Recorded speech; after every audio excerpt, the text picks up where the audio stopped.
are here again. Yes. Everybody, what's up? What's up? Here for the July 2024 recap. Come on.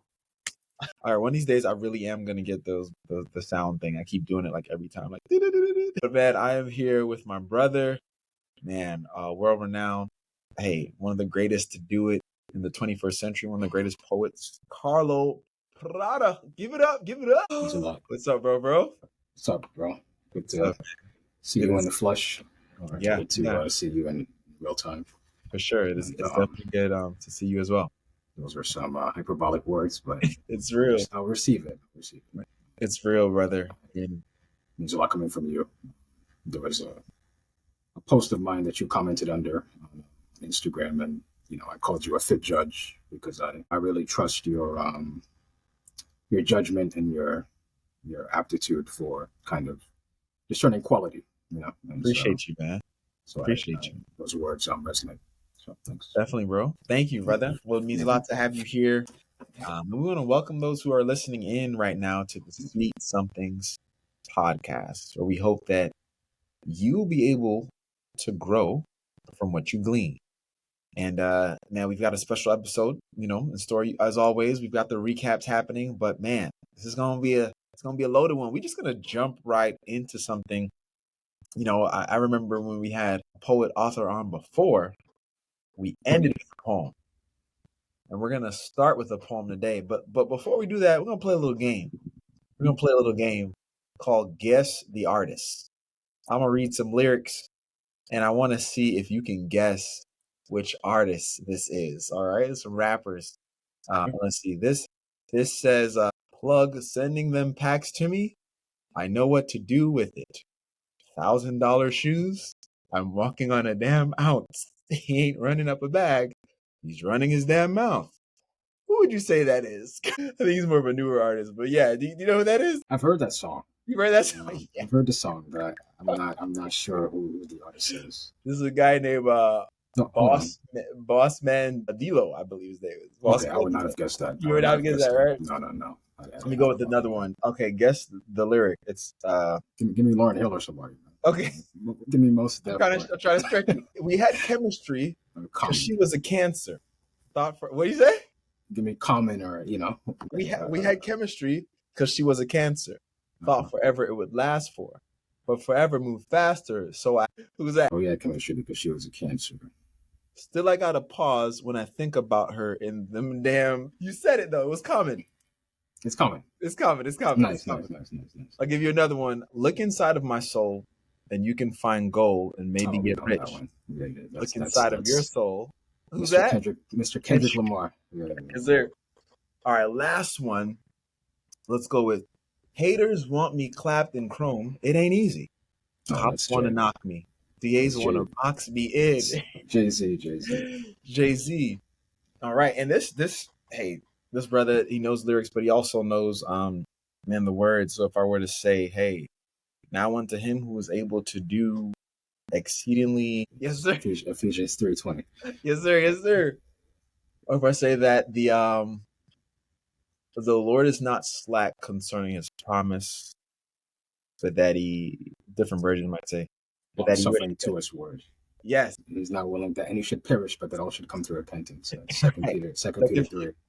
Right, and if I were to keep going, I just want to show y'all what we're dealing with today. All right, likewise, you know what I'm saying? I would say the same of you. I was telling you that I said it off camera, but I'll say it on camera. Yeah. Sometimes you read the word and you wonder, and we can expound on this later, but you wonder if it's really working effectually. But I look at guys like you who are steeped in it, guys like you who have sort of given me evidence of the fact that it is quick and powerful. That it is. It makes me want to keep on partaking of it, even when sometimes it seems futile. Wow, that's serious. So thank you, bro. I'll give you some lyrics by Andrew Peterson. He's a Christian artist, but he said, there's a song called Shine Your Light on Me. And he said, they flew us down to Oklahoma City. Yeah, but I could hardly stand there on the stage. So sick I could not speak, and the fever would not break. But when I stepped up to the microphone, I heard it. It was the voices of the brothers at my side. They were singing out my songs when the song in me had died.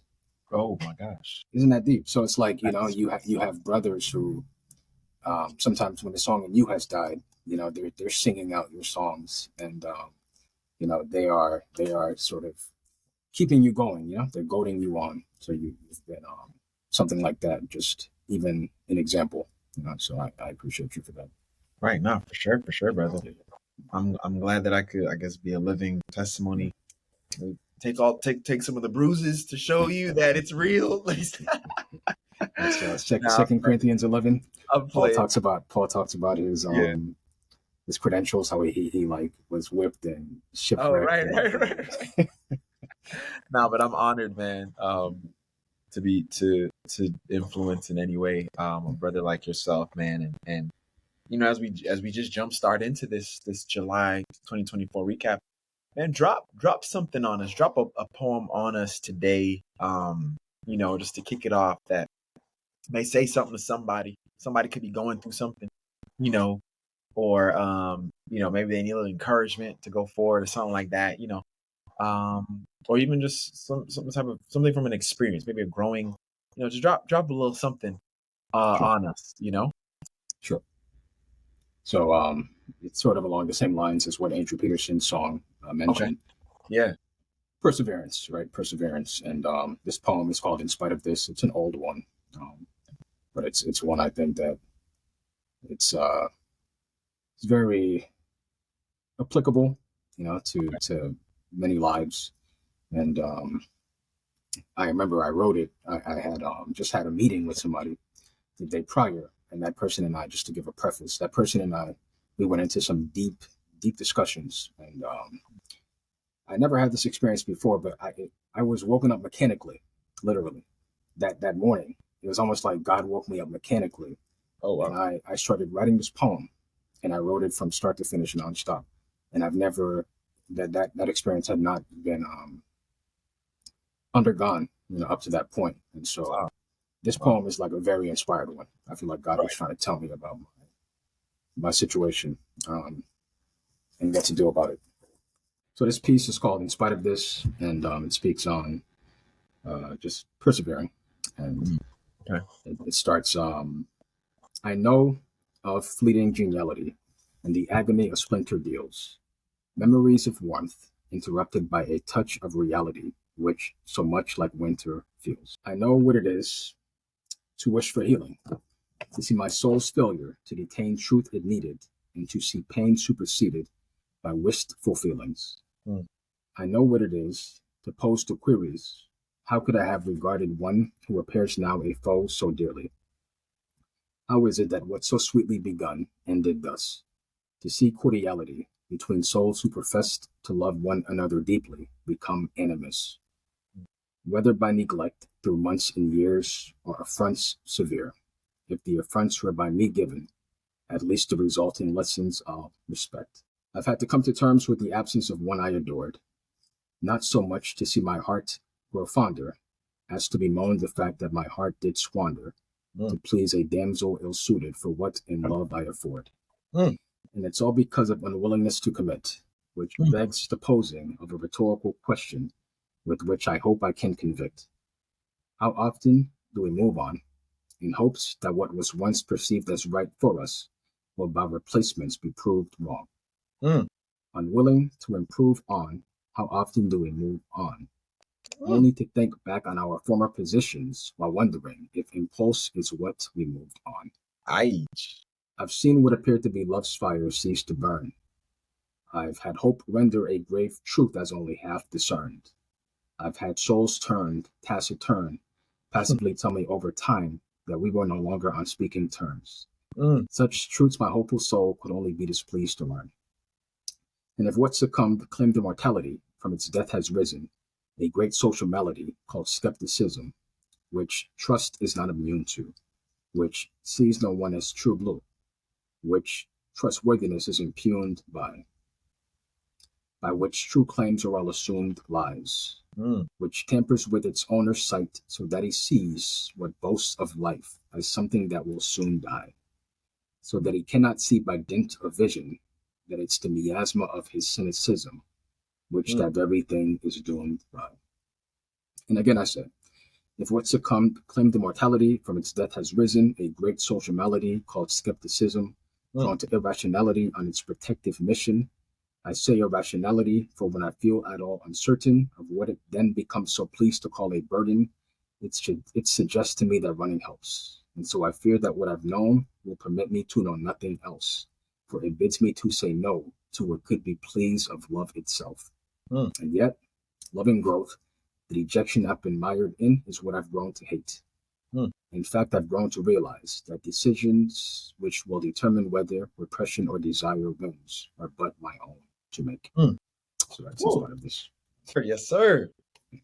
Man, there was a line in there. You said, "I've learned that running helps." Yeah. You like running towards better? What would you say when you said that line? Like, what did you mean by that? So, the running helps line, it speaks on running from a situation that you feel might be doomed, or a situation that you feel might be sort of decadent, or it might be dwindling into oblivion. So you kind of preemptively run right before seeing it kind of unravel. Now, I hear that, man. It's interesting you say that. I'll never forget this guy. I was at this like small group thing, and I was telling this one dude, I was like, man, I'm just not feeling this group. No, like I don't know if I ever was. Yeah, it just wasn't really. He's like, man, sometimes you got to stay in the fire. You got to. But now I think about it, I'm like, but should I? Like, if I know that this is not for me, I gotta run. It's like kind of red, but running helps. I can see that, especially if I'm running to what is for me. But how do you know? How do you know before you kind of let things run their course, right? Because I guess there's a quote by Christopher Morley. He said, "The courage of the poet is to keep ajar the door that leads to madness." I love that. So it's like the poet, being an artist, you cannot dispense with experiences, right, easily, because you know that those experiences might have pearls and rubies for your discourse. And so where others might dismiss experiences, or sort of jettison experiences, you kind of hold on longer because you want to get nearer to the fact. You want to kind of let the situation reveal its essence, so that you can later on, so you can add it to your pearls and rubies for your discourse, so you can add it to your arsenal of experience for your. I wonder if that's what James Baldwin was getting at when he talked about the. I think it was the responsibility of the artist. If I recall, I wonder if some of that was what he was getting at. Like, there's this like duty for us to really, I guess, address and maybe sit with things and kind of parse them out, if you will, to help us to make a more I guess informed thought, because we're the artist, the poet is putting out, right? And what do you really have to say, I guess, if you haven't spent time in some of those tough moments, if you haven't kept the door ajar a little bit. Exactly. Yeah, that's so real. It's like, I remember Ralph Waldo Emerson said, the poet is like the poet, or the artist in general, is like Noah's Ark. The world goes into you an old world, and comes out a new world. So it's like you take in the world. The poem goes, "A moody child and wildly wise pursued the game with joyful eyes, which chose like meteors their way, and rived the dark with private ray. They overleapt the horizon's edge, searched with Apollo's privilege, through man and woman, sea and star, saw the dance of nature forward far. Through worlds and races, turns and times, some musical order and pairing rhymes." So it's like you want to observe everything, just because your duty is to be espoused to the truth, even at your own risk, right? Even at the risk of your sanity, at the risk of your comfort. Because that's the calling. The calling. Indeed. Calling. Indeed.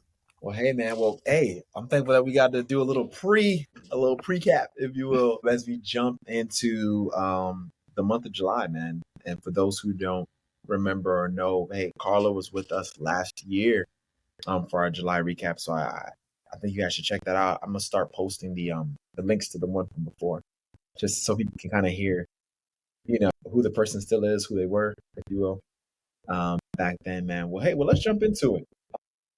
It's okay. It's okay for this month. What have we kind of landed on this month where we saw that it's okay to, what you got for us this month? Well, it's okay to sort of acknowledge the drabness or the monotony, the tedium of life. Sometimes I think we decry it, because life is, as Solomon said, it's an unhappy business, right? And I'm coming to terms with that.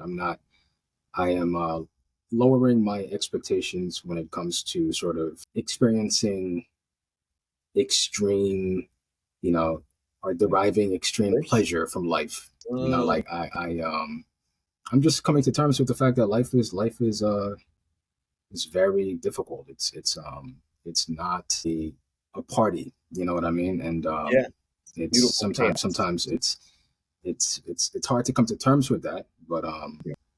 and you can become jaded. But I'm making peace with that fact that Schopenhauer said life is endless pain with a painful ending. And life is, Voltaire said, life is a shipwreck, but we must sing in the lifeboats. So I'm just trying to sing in the lifeboats, man. That's my consolation right now. I'm not trying to deny the fact that life is a shipwreck. I'm just trying to sing in the lifeboats now, Right, and, right. and trying to derive as much joy as I can from meaningful experiences and from interactions like this one, and interactions with people I love. So that's my it's okay too. Now I received that, man. It reminds me of that phrase, life is a beautiful chaos. Yes. It's just it's like Yeah. these bright moments, these dark ones, all together. Mm-hmm. It's just like, man, this is life. Indeed. It's not all what we see on the TV screen, right? But it's life, man. I received that, bro. Thank you for sharing that, man. And for me, it was it's okay to not know what's next. It's okay to not know what's next, man. I was it's a couple different things, but I was flying out to this convention, and I remember the day that we were flying, that I was with the group. They were like, "Oh, flights are canceled, like to this particular place."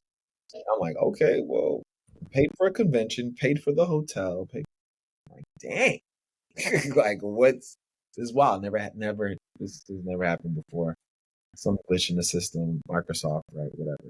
So yeah, and then things just like that started to come. I'm like, man, I don't really know what's next. I don't know what's next with my next step, in life and this things I want to do. And it's kind of helping me to just be more, kind of what you're saying, uh, acquainted with life and what life sometimes brings. Sometimes here's a plate of uncertainty. Here's a plate of quick joy. Here's a plate of pain, and we just gotta eat it for nutrition. So we've gotta eat these things in order for us to really grow. And I've been seeing that sometimes I just gotta eat what's in front of me, and I'm okay. And I don't need to know what's next. So I don't need to stress out about tomorrow, right? Sufficient. What is it? Sufficient for the day. I'm forgetting Yes. this. You know what I'm saying? It's the evil thereof. Enough, right? It's Yeah. the evil thereof. Yeah. Matthew Right. 6, right? Yes, 96. So there's enough happening right now. Let me not overeat, if you will, because I just let me stay right here and let me not try to go into exactly the next. So I've been seeing that, man. It's okay to just not know what's next, even though we want to know. Indeed. So it's not easy. It's not easy. Right.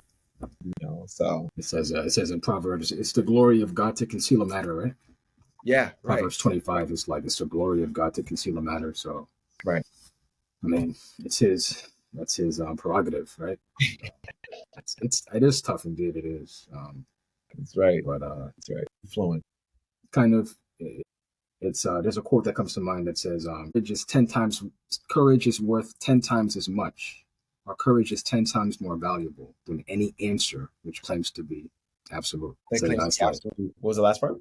Courage is 10 times more valuable than any answer which claims to be total. So it's like you just have to have courage to be equal to the task. Every day comes with a new task. Every day comes with a new challenge. But as Seneca said, it's an act of courage sometimes to be alive, and just to live, just to face every day, and to be equal to the task of that day. That's enough, man. Yeah, that is enough. And so it's like safe to say that when these things are coming our way, it is to make us stronger, increase the courage, to build that up, right? You know what I'm saying? That's real. So yeah, it's okay. It's okay. So man, this month, there were some interesting things, current events. Let's dive into one of those. I mean, for me, the current event that kind of there were a couple, but I didn't even realize the Olympics had even started, buddy. But I guess for me, I would say that the Kamala Harris, that kind of switch. It's so interesting because you have all these different camps. You got the conspiracy vibes. Oh man, they were always planning to do that, or like, okay, it was good that he did do that. Sometimes I'm like, dang, is all this real for real or not? Nah, but it's kind of cool to see that in some ways. That to me, I wasn't too much into politics. For me, I was like, I'm voting for Cornel West, right? I don't care. I was telling people, I'm voting for Cornell. Then you got the people like, man, you can't do that because you're gonna take away votes from this. And people like you messed it up, and da da da da. So I just had to really like think about this, and I'm just like, okay, what am I gonna do? But it's kind of cool, like that. I know we said this, well, but as in people when Barack, wow, cool, black president. And now that this is like this juxtaposition of woman and, it's like, okay, I wonder how they're going to use it because I think she's already raised like 300 million. Like it's been just crazy. So I've been doing a lot of thinking on it. It's kind of, I don't really get into politics too much, but it's just like, dang, man, like this could be so good. And it could also on the flip just be like so bad in the sense of if it's a real man, like, and she can really be about something and she really will, that'll be so dope. But if it's just like this, we hear this, we don't really know because we're not there, but we hear, oh man, they're controlling their puppets, whatever. If it is that, that'll suck. But hey, you never know, and you never know what this could bring. But it was just cool to see that, and even just see how it's playing on both sides for her and for Trump. It's just it just struck me in a way this month that I was like, yo, I want to really make an informed decision this time. I feel like I've made it in the past, but I really want to be like, yo, that's it. I'm voting for this person because X, Y, Z. You know what I'm saying? So we'll see. We'll see what happens on that one. But yeah, that kind of stood out to me. Yeah. Do you still plan to vote for Cornell, or as of now? Man, that's a great question, man, because I've been struggling with that because I know, like, that's who before Kamala came. That's who I wanted to vote for because I resonated with just certain things that he was saying. I listened to him here and there, and I just appreciate his outlook on life, and he has this spiritual component to him as well. Yes. So I kind of see where he's coming from, and I see the courage. We talk about the courage, right? From the things that I went on with him with Harvard and all that, right? And then, I appreciate him. The reality is, I'm like, I don't think a lot of people will know him. They're gonna vote for him. He's not raising 310. No. Like, so there's these ideas of like, why can't a guy like him raise that much? Right. You know what I'm saying? Like, is he even going to be able to get on ballots? Is he? And It's like, I think he's a worthy candidate, but there's like this reality of this human lived experience that we have. And it's like, So if I vote for him, is it a wasted vote? Or is it not? Is it a vote of I'm empowered to vote who I want to. 65. When that passed, now I can do this. So what is it? Is it informed of my emotion? Or is it informed on information? Because I vote for him. It's a vote taken away from either side of the bipartisan type of situation, but typically more for Kamala, right? Because you're probably going to have that if you had a Venn diagram of people, they're going to be in the center part. They're going to cross more for probably Kamala and Cornell instead of Exactly. Cornell and Trump. Exactly. So it'll probably be a vote from her camp, right? As people would suspect, oh, you're voting for him? Why don't you just vote for her? Because it's kind of similar. Well, I mean, I don't know if it's that similar, but in some aspects, for sure, a little more than. So for me, I've been thinking about that, and I want to hear what she's got to say some more, and I want to see, I'm not necessarily perturbed, but I'm just like, I'm just intrigued at like how, like, cause it seemed like she was chilling for a little bit. Like I didn't really see her a lot. Mind you, I'm not into politics too much. And then all of a sudden it's like, so I just want to hope that the angles are pure. Okay. And, I don't, especially as somebody who can like, and the thing is with her and Barack, the difference is to me is that she has more of a connection to, the Afro side of things happening here. If you're if you're an AKA, that's like your ear is a little more closer to what's happening to people who look like me, you, and like I think there's going to be more of a responsibility for her to do certain things.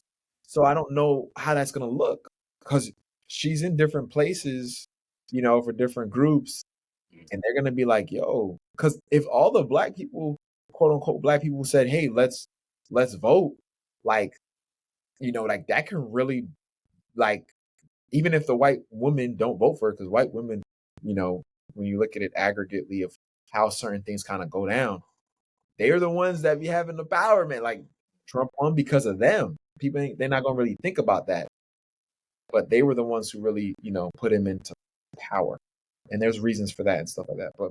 But I'm just saying that to say, if people really rallied for her, as far as people who look like her and other maybe marginalized groups, I think she can kind of connect with that, and I think it can happen. I'm just wondering post like if she'll really be able to maybe do the things that I think people are expecting her to do, right? That maybe they expected Barack to do, right? So, am I still gonna vote for Cornell? Man, I am stuck. I know I need to double check my registration. I think I'm all good, but I need to double check that. And bro, I don't know right now. I don't know. That's okay. I don't really know, and it's okay Yeah, to not know what's next, okay. right? Yeah. I know we've moved on from that segment, but yeah, it's yeah. okay. I just I'm not sure, but I'm gonna spend some time before I think it's August 20th. I got to get that right, my registration and all that. So yeah, we'll see. We'll see. What about for you? What's your current event for the month that kind of had you thinking a little bit? And just to kind of follow up on what you said. Oh yeah, for sure. Yeah. As far as Kamala goes, I like that she was somewhat outspoken when she talked to Netanyahu. She told him that she did find that the plight of the Palestinian people matters, and she planned, I think, to be as acquiescent, as Biden was, or as Biden has been. She doesn't plan to concede to the degree that Biden has, and so that's why Trump called her. He said she was rude to Netanyahu. He sort of he's playing out some tropes, bro. Yeah, he exaggerated. Tropes. Like anyway. He exaggerated, and it's like they gonna buy that gave me some hope, because that's a big that is a big part of Cornell's campaign, right? The rights of the Palestinian people, and so it seems to me like a trade-off wouldn't be so drastic, right? A trade-off from her from Cornell to her, if she is going to to be concerned with those types of situations. Cornell's a little more radical, of course. Yeah, for sure, for sure. We know that. He said he wouldn't move into the White House until everybody has a house, and things like that. So it's like he's saying a lot of things that are just like very, very extreme. Yeah, it's like wow, but they're not gonna really, And he's not as, of course, he wants to sort of downsize the military. He talked about the fact that we spend like 57 cents on a dollar for the military, and that needs to stop. Yeah, he wants us to be like a nation among nations and not like this overseeing nation. So, but yeah, we all have to do our research and see who's best. As for me, sort of, it kind of lines up with what you said. It's the assassination of the Ismail Haniyeh. The Hamas political chief. And that kind of caught my attention. We've not been talking about it so much just because of the domestic affairs that we're so preoccupied with. There's so much vitriol, politically between left and right, and there's so much noise that a lot of other things are drowned out. But that got me to thinking about just how the war is going to escalate. Iran, because they went to Iran and killed him. They planted an improvised explosive device in the guest house that he was staying at, and it was planted 2 months in advance of his visit there. So it was very intricate. The plot was very intricate, and they detonated it when they knew he was there, and it killed him. And so that's disdain towards Iran's sovereignty, and so they vowed to sort of take matters into their hands and to kind of issue reprisals, and so we'll see how things play out. I mean, I know they have Hezbollah, to the north of Israel, and then they have the Houthis, which are like Yemeni, and then they have Hamas, of course, and so they have proxy. They call that the axis of resistance. So they have those proxy factions, and who knows? Who knows how this could burgeon? And I was thinking about how, like, during World War One, World War One started with the assassination of the Archduke Franz Ferdinand, right? And it's like one man's action, Principe, right? Gabriel Principe, he killed the Archduke Franz Ferdinand, and one man's action plunged the whole world into war. And so you just never know how far-reaching these acts can be. How reverberating. So almost, now that you say it, and I knew that it was bomb, but I didn't know those specifics, and I think that was a serious act to this guy's in another country. Oh yes. And you took him out. Yeah. So that's next level, man. And I think there are going to be some serious ramifications from that, and some things that are going to happen that that aren't going to be pretty, brother. Especially with some of the surrounding nations, some of the ones you mentioned, and or those proxy groups and stuff like that, or other factions that are there. We can come together, and and then Israel. I think Israel has nukes, if I'm not mistaken. Oh, they do. So I'm not. It can escalate. I think Iran has more missiles, but Israel has nuclear capabilities. And I can't see. I'm sorry. I can't say that. Like, I don't see them at least threatening to use. I know what you mean. Oh yes, they would. I don't see that as impossible. So that means 500,000 people would die in Tehran if they activated those. And because Israel, remember, after October 7th, they're a lot more hawkish, I think. They want to send a message that we cannot be flouted. And so their reactions could be a lot more forceful than they would have been had October 7th. And it's wild because you still have Ukraine and Russia happening. So it's like, and then there's still things. I think I was saying there's uproar in Nigeria too. That like, man, we're headed somewhere. I agree. It's not right, man. So yeah. But yeah, man. Thank you for that, brother. Thank you for that. Well, hey, the highs and lows for the month. Let's jump into that. I had a high, I had a low. I'll start with my low. And we talked about some of this earlier, in regards to just me and marriage and life, singleness. The low was like I've heard a lot of reoccurring these stories from people I know. Some people are very close with, some people not so close with, but maybe they were married and their spouse was just not a right person, man. Whether they were a narcissist or not, or something along those lines. It was like a good bit this month, and I kept like thinking to myself, I was like in the moment I'm talking with them, and I'm just like, man, that's so sad. And then there's like this flip side of like, I don't like I'm not that. Like like why can't I find somebody? You know what I'm saying? Like like God, like what's up, God? Like, yo. And it really struck me and I'm just like, yo, this is crazy. Nice guys really finished last for real. Like, yo, we finished dead last. I don't even know if we finished. We just keep running that jump. You really think so?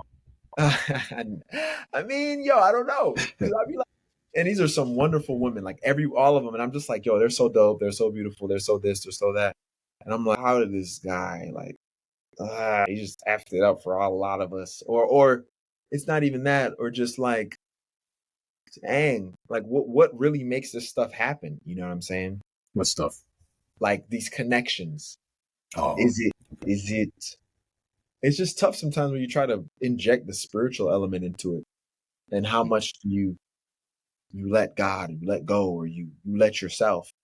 Just like when I said I saw that girl today I was telling you about. You know what I'm saying? I start overthinking all this stuff. And I should have just been like, yo, what's up? It's just interesting thing. So hearing some of those stories, in the moment I was okay, but then after, as I started to think about just me and I would see a family or something like that, it just took me kind of like to a low place, man. And then I had one more with my father. Me and my father kind of got into it. I never cursed in front of him like that or said, "Yo, fuck it." I never did that, but I did that, and we had some back and forth, and that was a low too as well, man. And I thought about that Kendrick song that you told me about, the Father Time. oh yes, yes, yes. So it just those were some moments this month that I had to think about, and just be like, dang. And I don't know with the father thing. I don't know. Hopefully we'll. I don't know. Yeah, I don't, some frustration there, man. It's like you want to apologize, but I'm like, apologize for what, really? My friend was like, well, I guess maybe for not saying like a cursing, but for your anger is warranted. It's okay for you to have that. So so yeah, bro. Those are some low moments for me. This. Okay. Did you want me to like address Yeah, for those? sure. Oh, yeah, we Yeah. can talk about it. Yeah, we definitely can for sure. Okay. I mean, no, we've talked about the relationship Right, situation, and right, right. it's a good question. Do nice guys finish last?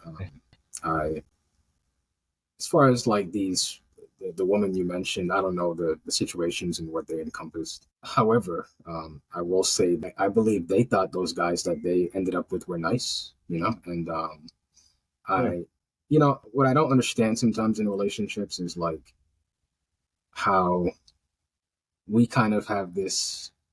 Sometimes we seem to have this misconception of what they're about, because I remember writing real quick. It goes, love inspires us beyond our abilities and capacities to expose our weaknesses and maladies, with which we fail to carry out so much that it would have us do. It works thus, knowing that it can but heal us when permitted to. So love is, it's when we get into these relationships, they are meant to expose us beyond our abilities and capacities, to expose our weaknesses and maladies. We would never, these traits, right, that we have that are baneful or that are abrasive, that are deemed harmful, they are most, I think, vividly seen in relationships with people that you care about. And if I'm with somebody that doesn't inspire me, to the utmost and I mess up, then I don't take those mistakes seriously. But if somebody inspires me to the utmost and I still mess up, that's when I see my foibles and my defects, I think, most clearly. And that's what relationships are meant to do. They're meant to expose us, right? And so that we can be healed inside of them. And so my point is that I don't think that it's nice guys finish last. I think that we have a sometimes I think we have a misconception of what the purpose of relationships are. They're to tease out the demons beyond behind the niceness, and then they're meant to heal us, right? If we want to be healed. Now there are some people that don't want to be healed. Once they're exposed, they kind of double down. But there are some people that when they're exposed, they become contrite, and there's a difference there. And so I don't think any of us are nice. That's my point. I think we all have what Alan Watts called the irreducibility of rascality. We're all rascals, and that rascality will not leave us. And relationships, they will expose us. So my point is, be ready. If you get into a relationship, you will be. So then, are you saying also that those guys as well, like those guys yes. who, those guys? I'm saying you're not different from them. I'm saying I'm not different from these. You're not. So I'm a narcissist as well. I am this. By the way, there are only the funny thing is that if you psychologists say only 1% of people, 1% of the population is narcissistic. So not everybody can be narcissistic, you know what I mean? And that's I put that question on Instagram the other day because I was like, okay, I'm hearing this term used very frequently. You know what I mean? And a lot of people who were with certain people, and they're like, yo, he was this. Like the other day, I was with this girl at this coffee shop. She was like, I was with this guy, and then she went into that. And I was with another friend the other day, and another friend, another person. And I was like, oh man, is everybody a narcissist? Like, this is wild. I saw your story.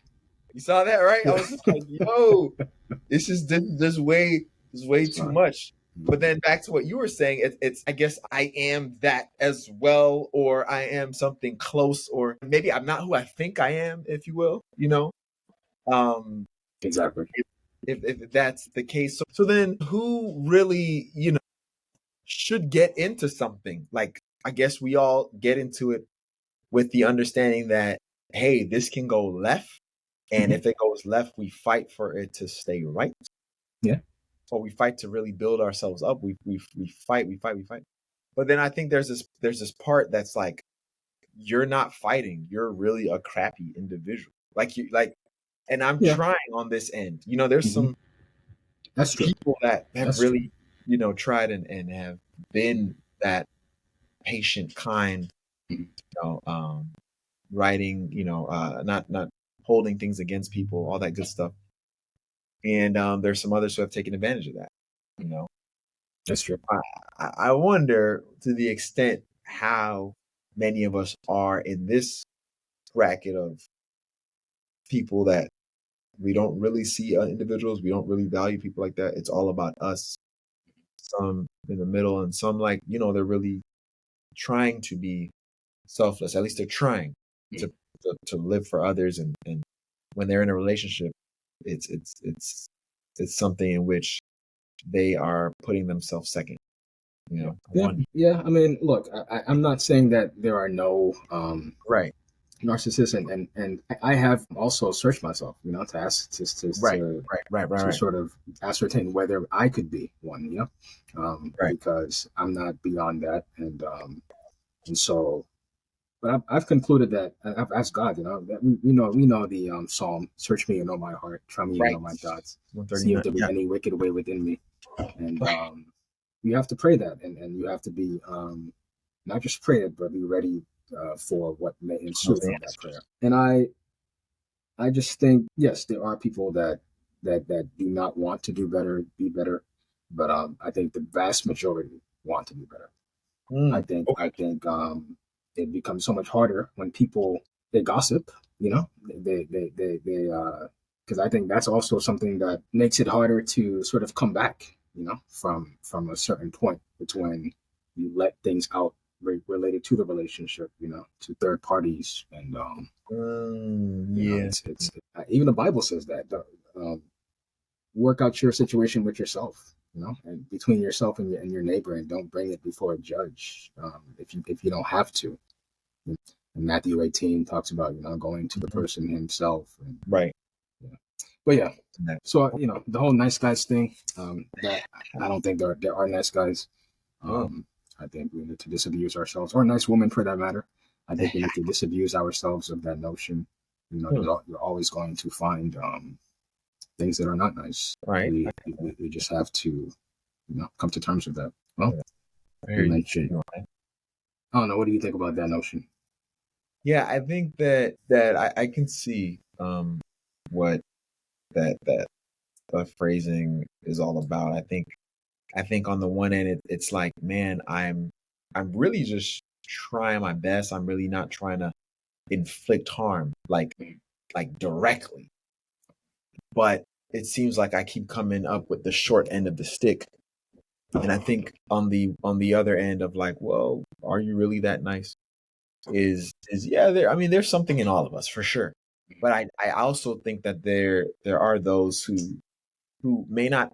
We talked about this off camera too, about the courage. They lack the courage. So maybe it's the nice, you're finishing last because maybe you're nice, but maybe your understanding of nice and how to execute it isn't full, right? You have some qualities, soft skills, XYZ, that are good, but then you're lacking some other things, like that force of character. You're lacking some things that maybe aren't what's needed to help you to get to that next step. Like just like when I was telling you earlier with the girl, the girl comes into the store. We had a little exchange outside. I could have maybe followed up with that. And I'm thinking, oh, let me not follow up because the girl at the counter, I don't want her to feel like maybe she's not liked. I see. That's nice. That's yeah. But you gonna finish last because you ain't now nobody ain't getting nothing. I see what you're saying. So I think I'm lacking that courage to go forward, that maybe that confidence in there, and I think that's what it's about. While at the same time, I do think that there are some things in me that may not be the best, but I'm striving to be the best. I'm striving to be the best me. Who does God want me to be? Caring about others in society, trying to value myself, trying to value others. And I think there are some others like that, which I think you're like that as well, And I'm not saying that we're perfect, but we're shooting for something better.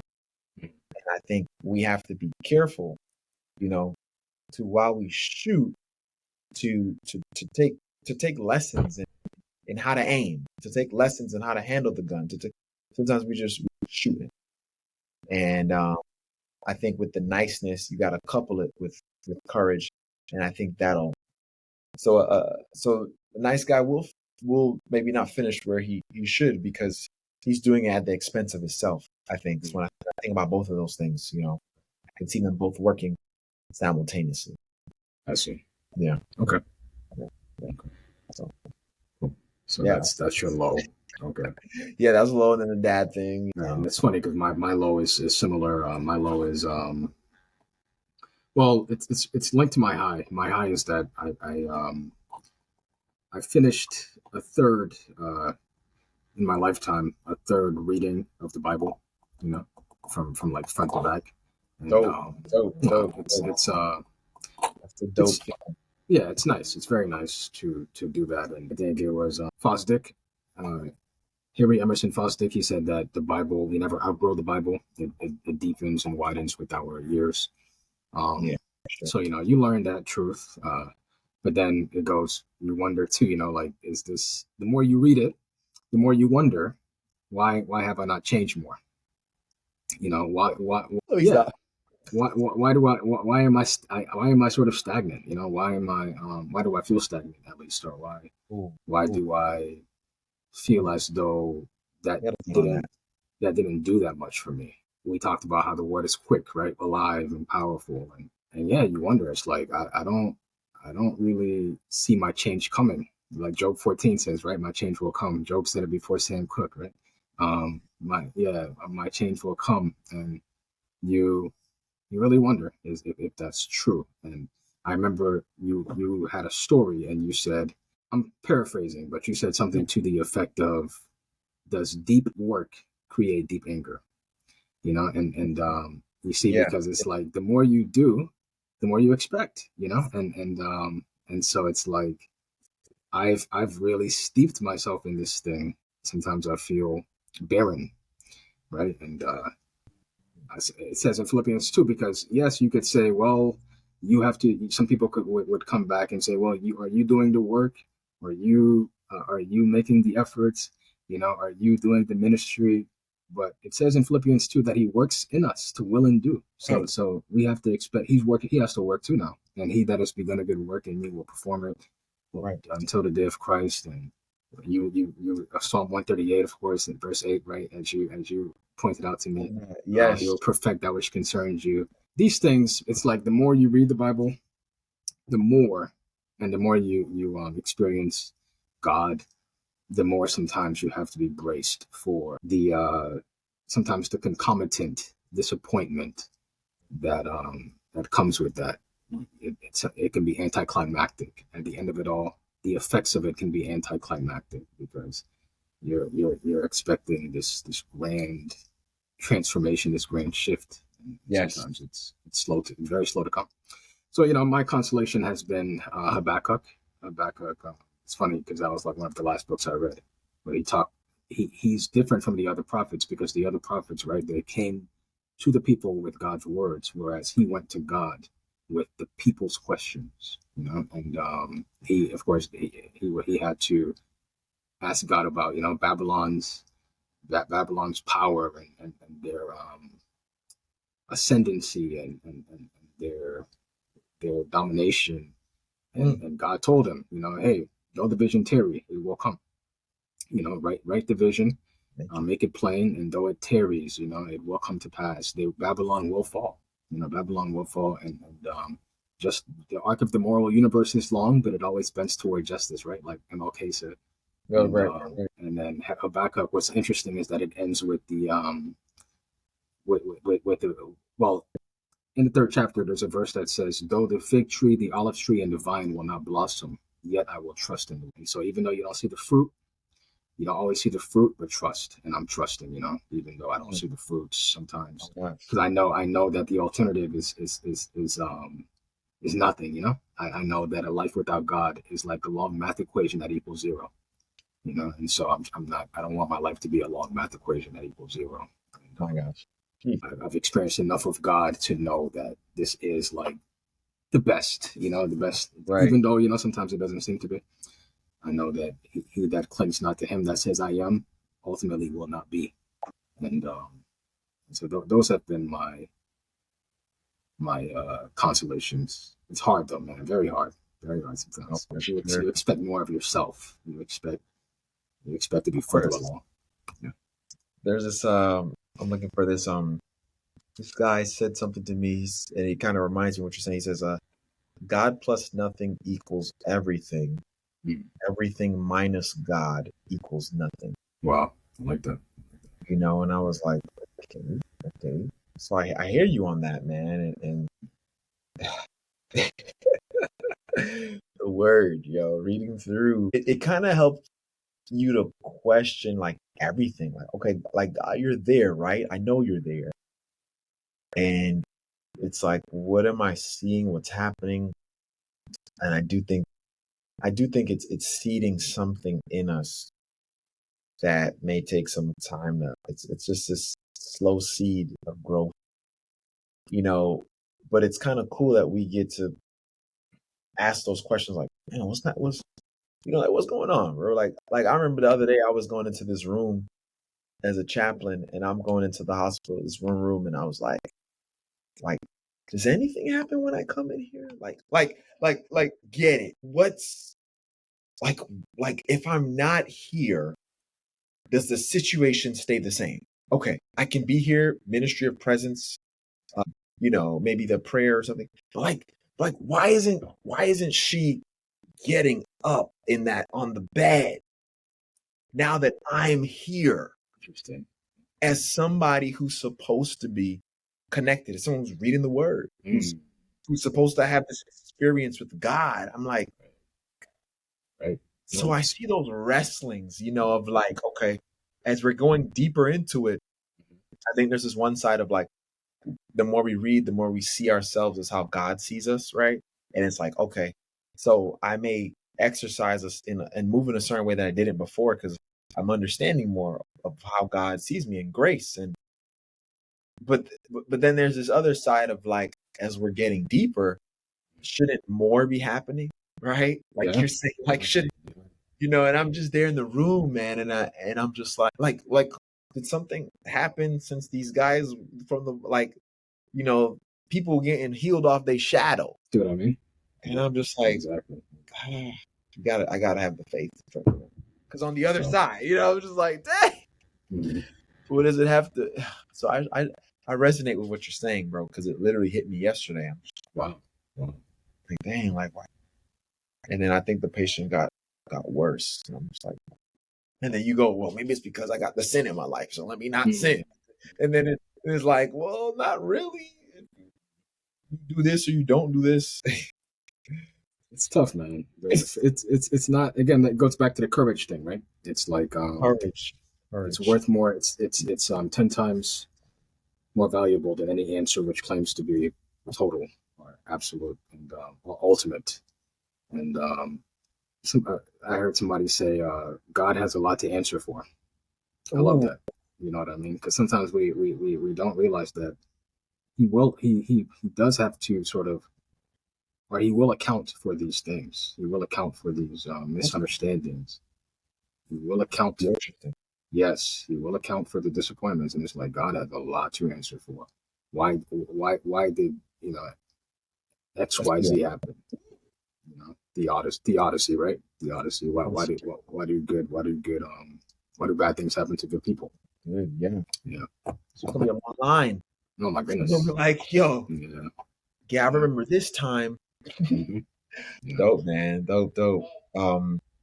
I hope that we continue to wrestle rightly and see where. I wanted to ask you something real quick. Yeah, for sure. Somebody said, I think it was Ralph Waldo Emerson. He said, and it's a quote that I've been like really mulling over, but he said, temper is inconsumable in the flames of religion. He said men resist the notion in the morning, but they accept it as the evening wears on. That temper is inconsumable in the flames of and it's like we think that what's in people is impulse, but it's just like when you get older, you realize it's just a tune which the music box must play. So it's like as time progresses, you kind of start to be okay with these ideas and thoughts and consider them. Because at first, it's like, I guess in the as far as the morning, evening, at first you're opposed, and then as time progresses, you're more open to the notion that people generally don't change. People come in, think about it, bro. We've been going to church, and are we seeing people change? I'm not seeing people change. but what is that though? Like, is I'm that not. You're right. I'm not. And it's like, come on, like, let's not fool ourselves. Like, we've been in this thing for years. Like, I'm not seeing changes. No, we're coming at it that way, right? Yeah. I don't know if it's because there's society and all this stuff happening, but the people before us, they were good. Like, they were good living out this thing the way they did. And I don't know, is it because of the word, or is it, it can't be, right? But I've seen people, you're right, like not changing to read maybe the lesson, the quarterly, Sabbath school, whatever, every day or whatever. And it's just like, here's the other thing. We can gauge it by looking at society. Is society becoming like more morally decrepit? It's society, because society should be advancing in a more moral position, because of all these church people that are doing stuff that should be out in society, influencing people, loving on people. So you're right. I don't know what it is. I think I do know what it is, but we haven't been seeing the changes. It's just kind of, and then people like us in our age, I think we're still there. We're still tethered to. We're still going to stuff here and there, but a lot of people are not. They're just not there anymore.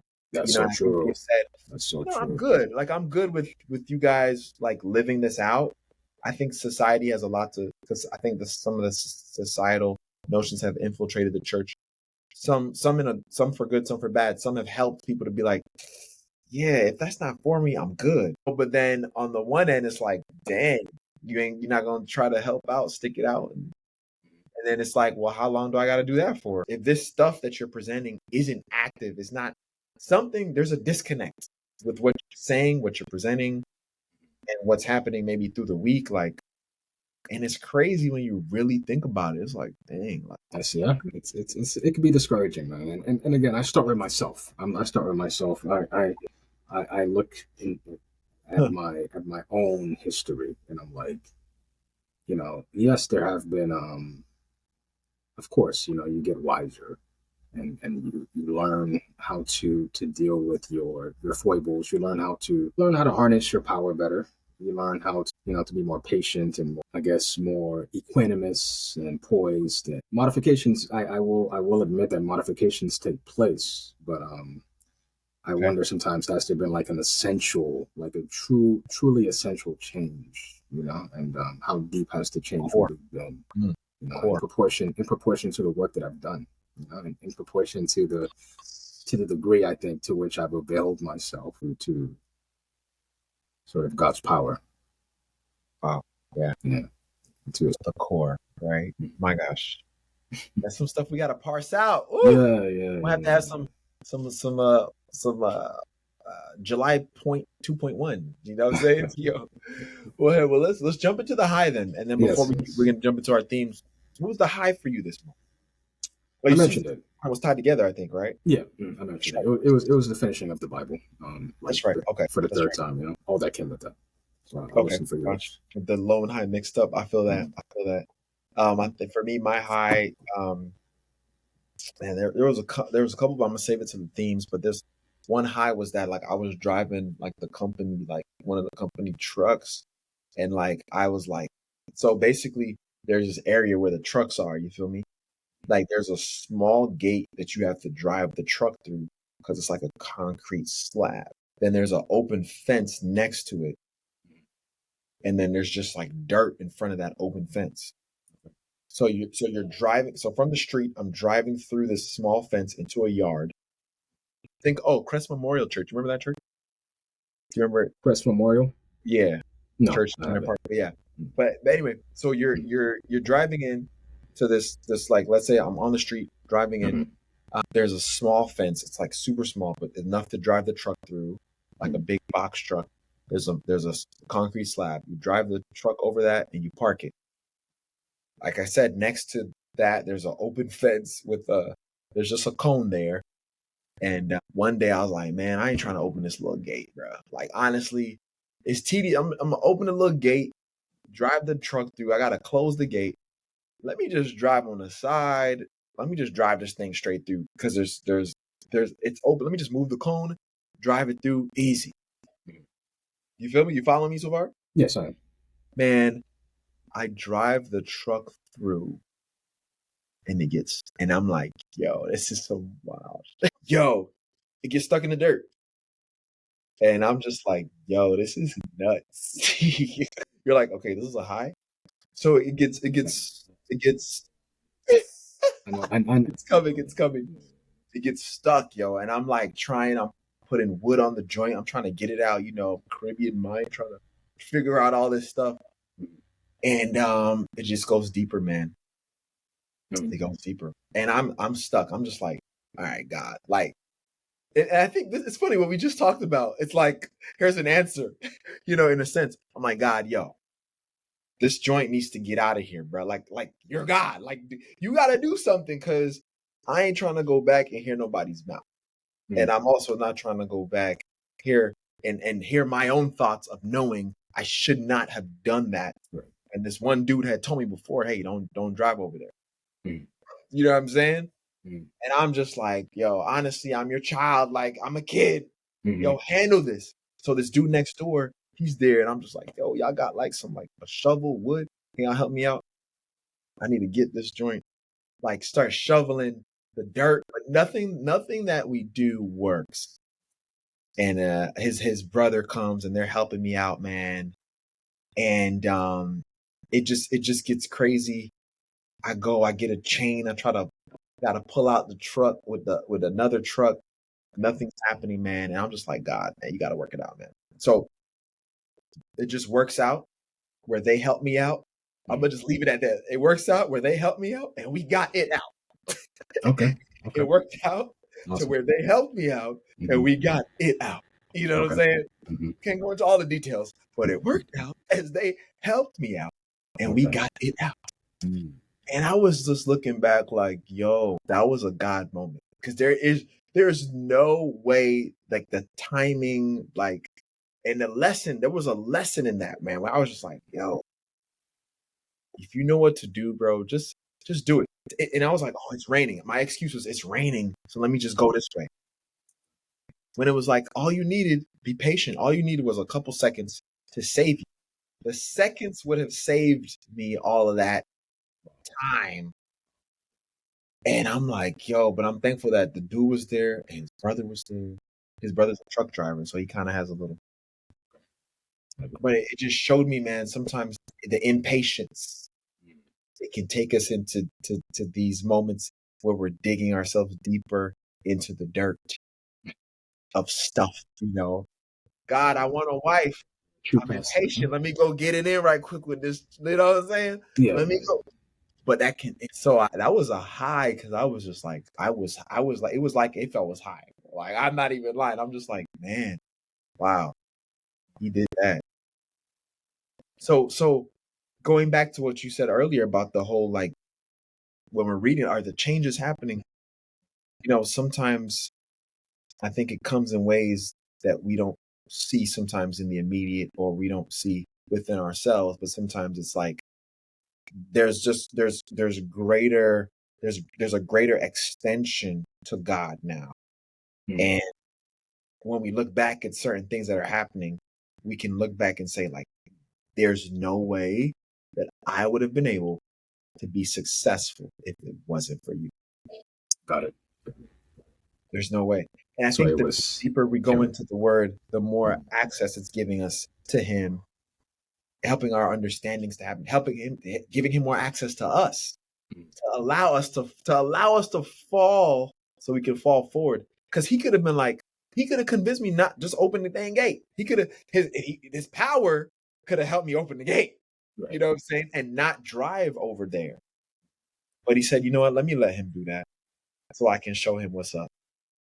Interesting. But that was a high. They say, I think Khalil Gibran said, the depths of our, the heights of our joy are determined by the depths of our sorrow, right? The depths of our sorrow. So it's like that's why when you talked about, you know, going into the dirt and getting stuck, I knew that the severity of that strait, of that adversity would determine the height of your joy.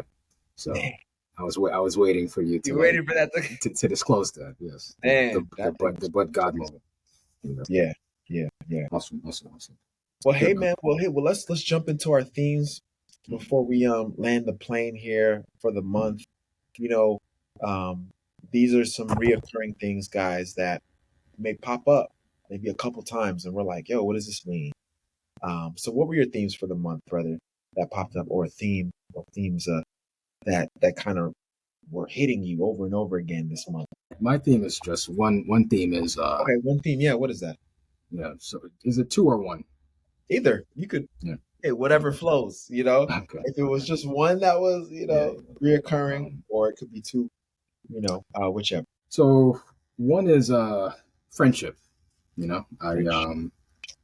It's funny, bro. Like I'll start with friendship. I realize the older I get, the more I realize that I hate to say this, but I'm just gonna keep it real. Yeah. But it just seems, and I'm guilty of it too.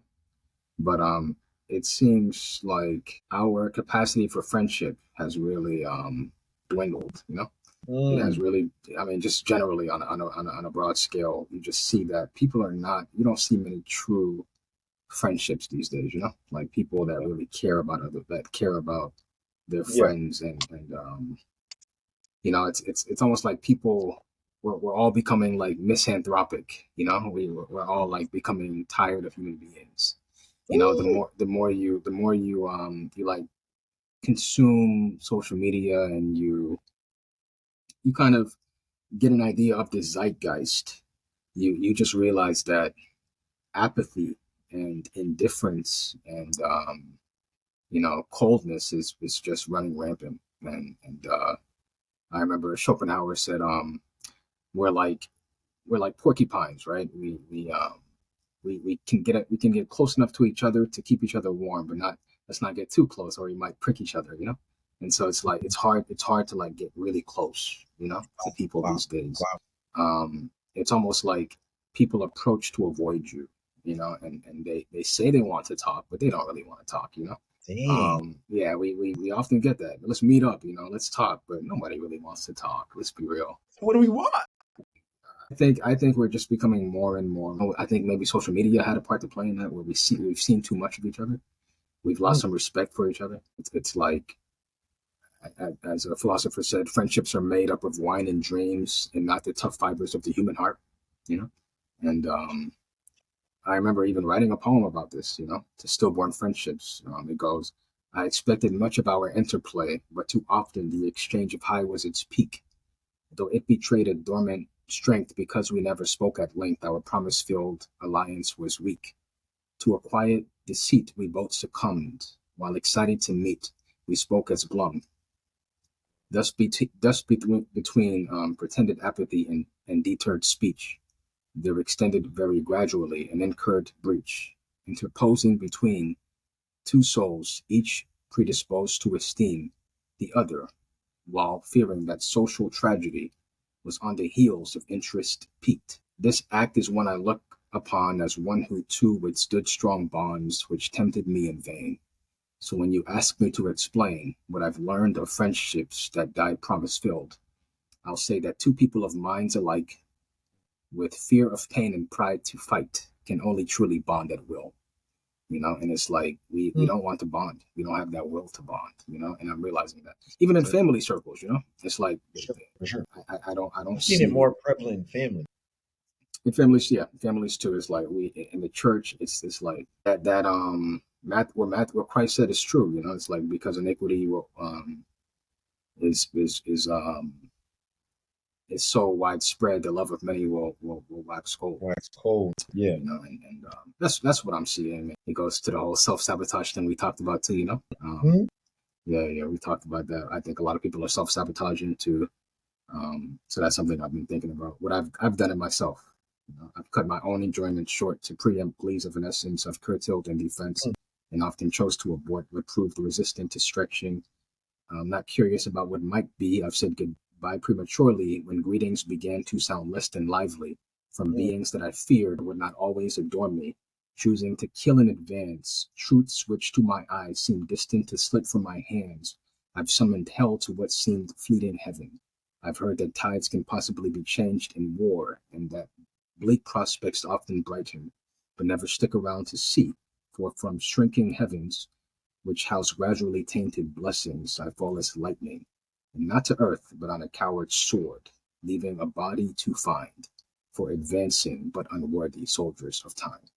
You know, so it's like everybody wants to be the first to say goodbye. Everybody wants to be the first to say it's over. Everybody wants to be, you know, preemptive, you know, in dealings. And I remember Paul said, I'll end with this. Paul said, it blows my mind that Paul was so mature, but in 2 Corinthians 6, he was like, my mouth is open, my heart is enlarged. And then in 2 Corinthians 12, I think he said, I will love you, you know, though the more I love you, the less I be loved. I will gladly spend and be spent, though the more I love you, the less I be loved. And it's like, man, I want that kind of love. but it's so hard. It's hard to have that, and you don't see that these days. You know? So it's just something that we have to like pray for. You know, that love will show itself. Yeah. Amongst Man. about. Wow. A lot of things. So two things on that. You heard the quote, "Only by love is love awakened." Yes. And then I want to ask you, is that what the case is? And then is love something to be cultivated? Is it something that has to be worked on? And then if only by love is love awakened, if it's not happening within people, is it because people are just not working on it? They're not trying to cultivate it. So it just, or are those two just separate things? You know, what's your thoughts on it? So you're asking me if love is being worked on? If it's something that, because there's that quote that says, okay, only by love is love awakened. Yes, I know that quote. Yeah. And then if love is not necessarily happening in people to want to make space for others, spend that time, it kind of, you said I would gladly spend and be spent. You want to love like that. Is this not happening because it's not being worked on or not being cultivated within people? So then therefore it can't be awakened in other people because no one's got it. And do we not have it because we're not really working on it? Is it to be worked on? Is it? I think you're. Yeah, that's a good question, and I think it's of course it's complex. I won't presume to like break it down in a few sentences, but I will say that I think it's partly that. Yes, I think that there has to be that willingness to spend and be spent. And think about Paul, right? In Acts 20, when he was leaving the Ephesian elders, like they all cried on the shore when he was leaving, and these are grown men crying because Paul is leaving, and that bond, and Paul, if you read 2 Timothy 4, it's sad, but he talks about people that deserted him too. He talks about how Demas left him, yeah, you know what I mean? And he talks about how nobody stood by him at his first defense, and but God stood by him, and so he didn't allow that to let him grow cold. And so I think it's a matter of what we talked about earlier, the poet leaving ajar the door that leads to madness. Like, you have to leave your heart open. You have to vulnerability. In spite of this, right? It goes back to the poem. Like, in spite of this, I'm going to love. In spite of this, I'm going to be open to experience. In spite of this, I'm going to, to try and forge deep bonds. And also, I think the second part is that society shows us its side and its back, and not its face and its eyes. I don't think we talk about the things that matter enough. I remember reading in an essay, a philosopher said that he was listening to a sermon, and he said that when he heard the pastor, and think about pastors are like supposed to be exemplary figures, but he said when he listened to the sermon, he could not tell whether this man had ever lived. He said that there was a snowstorm outside, and he said the snowstorm seemed real, but the pastor seemed spectral. And he said that you could not infer from his words that he had ever been cheated, that he had ever experienced any loss or any heartbreak, and he didn't learn the art of turning life into truth, right? And so it's like, even in our churches, we're not sharing ourselves intimately enough. The pastor is speaking from he's giving you David, he's giving you Jeremiah, but we don't know much about him. Who are you, though? You know what I mean? What have you been through? Can we hear? Can we get an idea of your life story, of your failings? Can we hear about your failings, your foibles? Or are you always going to sort of, vicariously experience life through these people? And not experience life, but are you going to hide behind? Oh my gosh! Are you going to hide behind these people? Right, and, right. Sometimes I think the Bible becomes like somewhat of a shield, a veneer, We're hiding in that. Yeah, it's like, man, who are you? The philosopher went on to say that a good pastor tells you he gives you his life from the pulpit. But he said a bad pastor, when he preaches, you can't tell which age he lived in. You can't tell if he lived in like the 15th century, the 17th century, the 21st century, because he's not even speaking of things that are pertinent to today.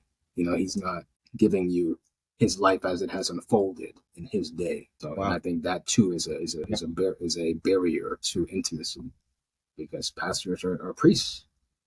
So if the priests are not doing it right, my goodness, what hope is there? What hope is there for the They're us. parishioners? Right. For the layman, I should say. The lay, yeah.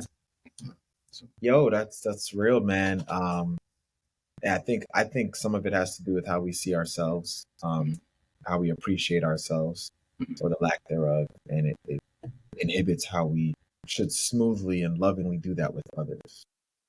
And I think that if we got a handle on that, I think it'll help. Because if we're vulnerable with God, then we're kind of like, if we're real with God, we can be real with others. And I think if we're real with ourselves, we can do that, man. And I wonder if that's some of it too, and it'll be a beautiful thing if we begin to be that way with one another. It'll shift society. If it starts in the home, goes to the church, goes to society, it'll shift the world, That's a dope theme, man. Thank you, bro. yeah, for sure.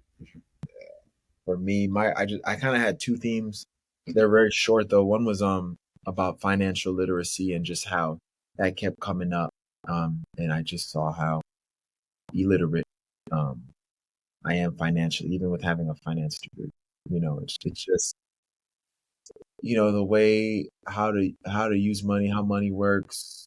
How people that brought you up use money, how you kind of digested their teachings, whether directly or indirectly, and where that's gotten you.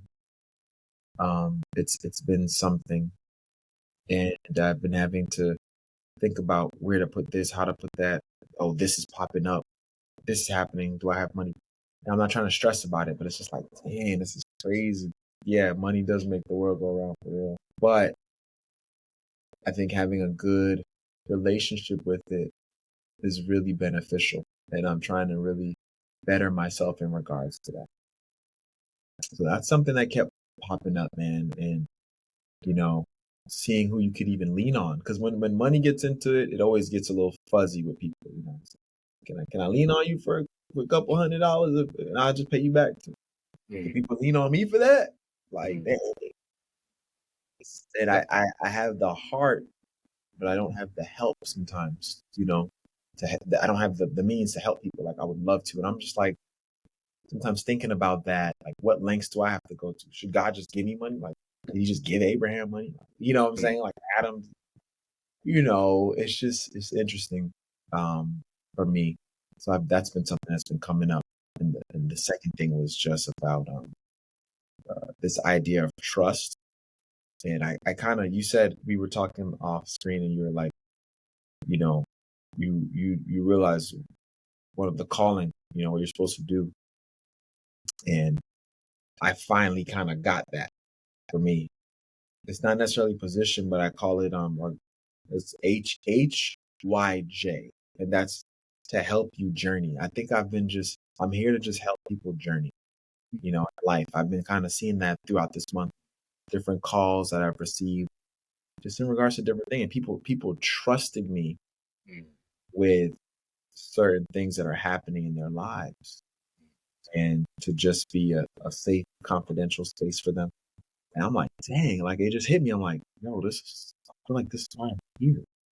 You know what I'm saying? Like, I really got that notion, and I'll end with this. There was a young lady that I was really cool with in undergrad, and she was like, she told me this month, she was like, before I met you, and sometimes you try to be careful of how you share about yourself, but then sometimes it's just the reality. You ain't trying to say you better than anybody. It's just the reality of it, right? So I'm gonna share this in that I was kind of like flabbergasted. She was like, yo, before I met you, I didn't think it was possible. I was like, what are you talking about? She was like, I was just waiting for you to fail. I was waiting for you to mess up. I was waiting for you to like do me wrong. And she's just, this is a friend. It's not even nothing romantic. I was just waiting for you to do this. But I experienced the art of the exhale.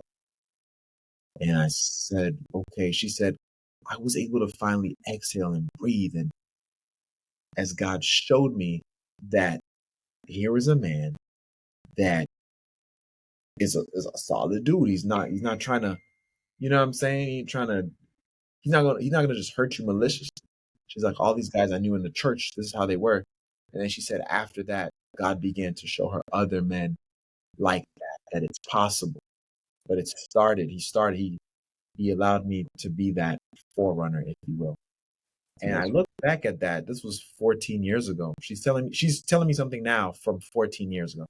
And I look back, I was like, man, who was I back then? I don't know. Well, you try to just take yourself down, whatever. But it's just like, yo, that was crazy just to hear that. So I'm like, God was developing this trusting notion, this trusting spirit in me from way back then, right? But I didn't really know. He was before we said terms like safe space, before we were using the buzz terms, he was developing me into that. And he showed me that this month. So those are my two themes were that, you know, you're here for this and people are going to trust you with some things.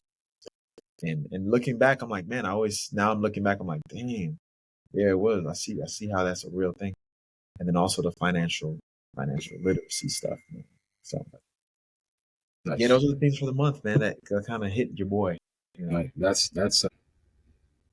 impactful, man. That she told you that you were the forerunner in that regard. I mean, that's those. I hope you write these things down, man, when you hear them, because yeah, I need to. You know, these affirmations, they can help. They can really sustain us. And yeah, we remember when Christ was like in the wilderness, he was hearing God saying, "This is my beloved son." You know, that's what sustained him.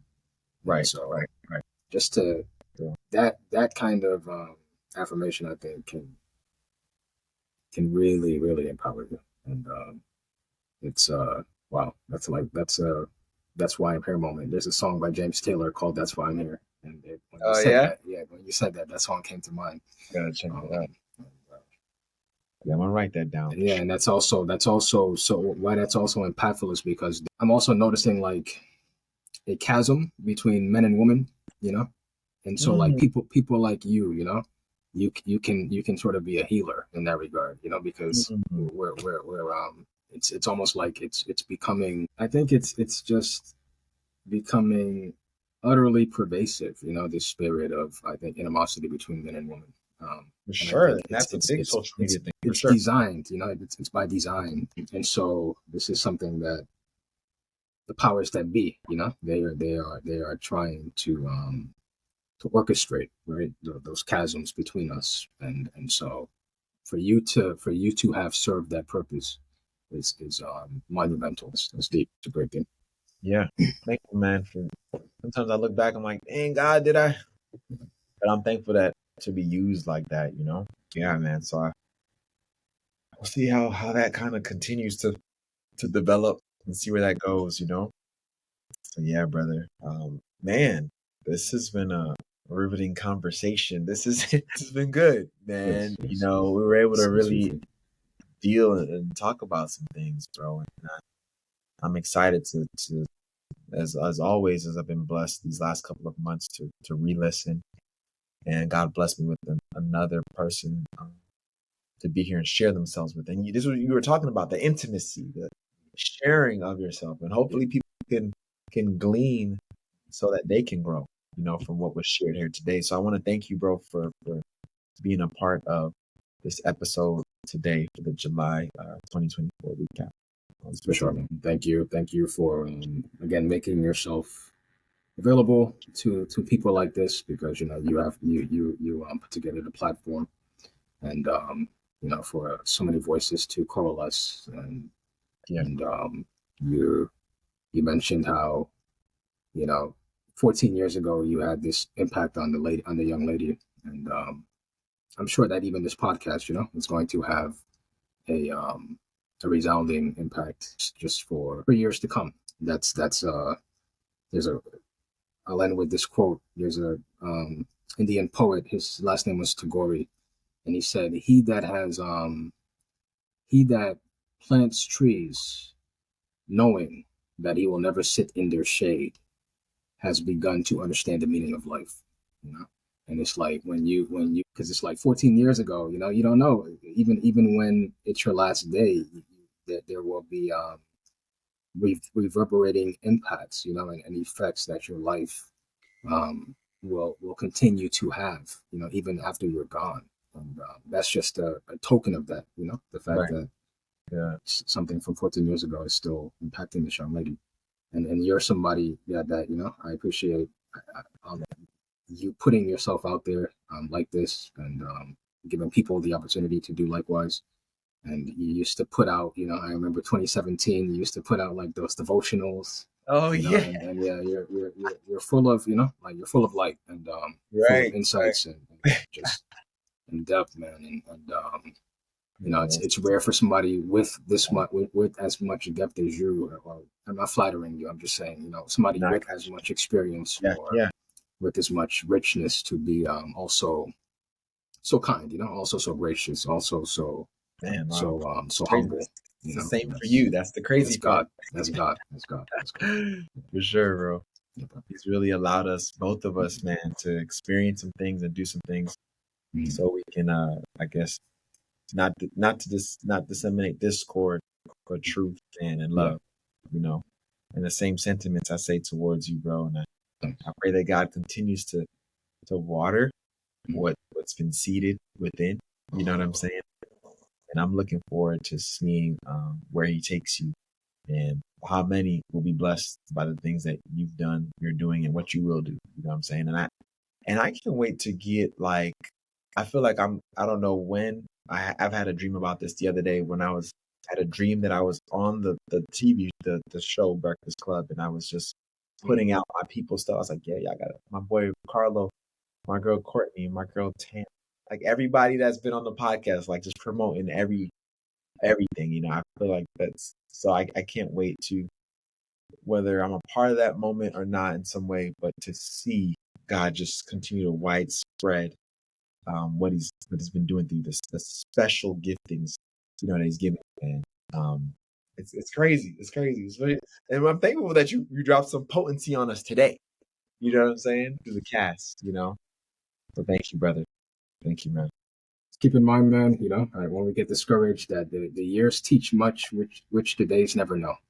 That's a quote that's been really sitting with me. The years teach much, which the days never know. I remember Shane in the last podcast. Shane was telling you all that you've done, and which was great of him, to highlight those things. And it's like, man, you don't even know how much you're doing sometimes. You don't know how much how much you've accomplished sometimes. And it's like, it's only, remember, the first 40 years of life are the text, the last 30 are the commentary.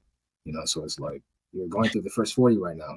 Wait until the last 30, and you'll realize how much you've actually done, how much you've actually accomplished, and how much you've changed.